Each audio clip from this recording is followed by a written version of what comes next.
निरअहंकारी रहिए जीवन में सर, यह बहुत बड़ा गुण है आपका।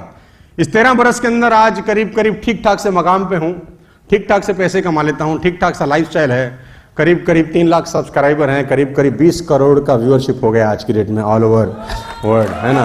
कहानी खतरनाक हो गई है, लेकिन आपको मिलूंगा मैं लल्लू का लल्लू ही, क्योंकि निरअहंकारिता सीखता हूं। और एक शख्स से सीखी है निरअहंकारिता जो पूरी दुनिया के रोल मॉडल हैं, और वो है हमारे हनुमान जी।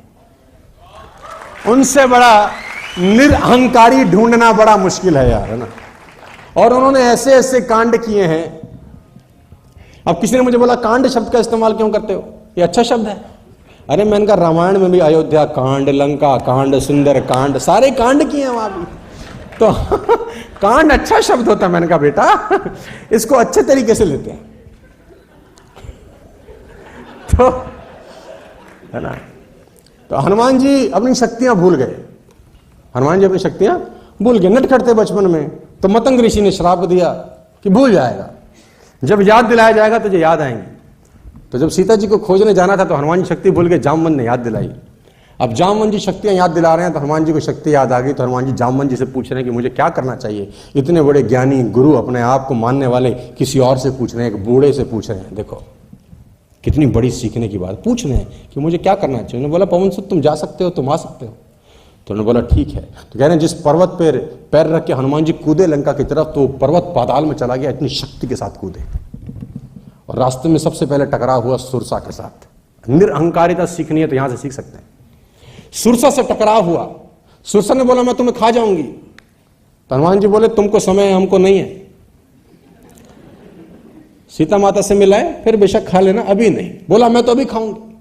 तो हनुमान जी ने बोला फिर देर मत करो, समय थोड़ा सा कम है, प्लान दिखाने जा रहे हैं, आइडिया नहीं है, दुबई चल रहा है, टाइम खोटी मत कर भाई, बोला टाइम खोटी मत कर।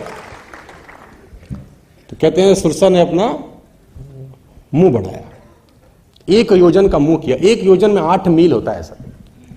1 योजन का मुंह सुरसा ने किया तो हनुमान जी 2 योजन के हो गए। 2 योजन का मुंह सुरसा ने किया तो हनुमान जी 4 योजन के हो गए। 4 योजन का मुंह सुरसा ने किया तो हनुमान जी 8 योजन के हो गए। 8 योजन का मुंह सुरसा ने किया, हनुमान जी 16 योजन के हो गए। अब सुरसा ने जब 16 योजन का मुंह किया तो हनुमान जी 32 योजन के हो गए। अब सुरसा ने जब 64 योजन का मुंह किया, हनुमान जी लगा ऐसी बात बनेगी नहीं, छोटे हो गए, मुंह में घुसे, बाहर आ गए। बोले मां मुंह से बाहर आ गया हूं, अब बता क्या करना है। तेरी भी रखी रही, हमारी भी रखी, अब जाने दे। संदेश क्या है? संदेश ये है कि जब ताकत दिखानी थी तो बड़े हुए, और जब बुद्धि दिखानी थी तो छोटे हुए। जब ताकत दिखाने की बारी थी तो बड़े हुए, और जब बुद्धि दिखाने की बारी थी तो छोटी हुए।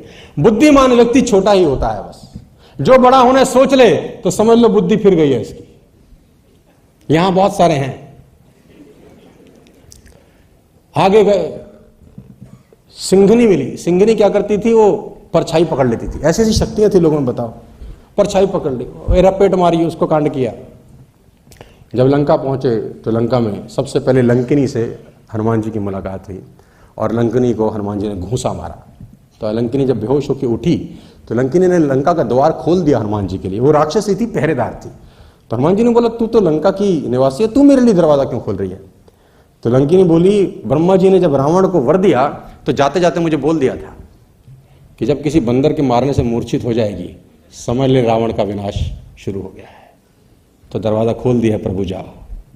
तो हनुमान जी अंदर गए, विभीषण से मिले, बहुत लंबी कथा है।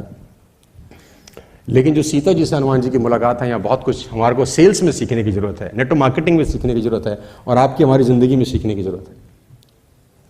जब सीता जी के पास हनुमान जी पहुंचे तो रावण धमका रहा था। रावण वहीं था और वो पत्तों के बीच में छुप के बैठ गए। रावण ने खूब धमकाया, 1 महीने का टाइम है, या तो हाँ कर देना या गर्दन काट दूंगा। वो बार बार अपना तलवार निकाले, 1 महीने का टाइम।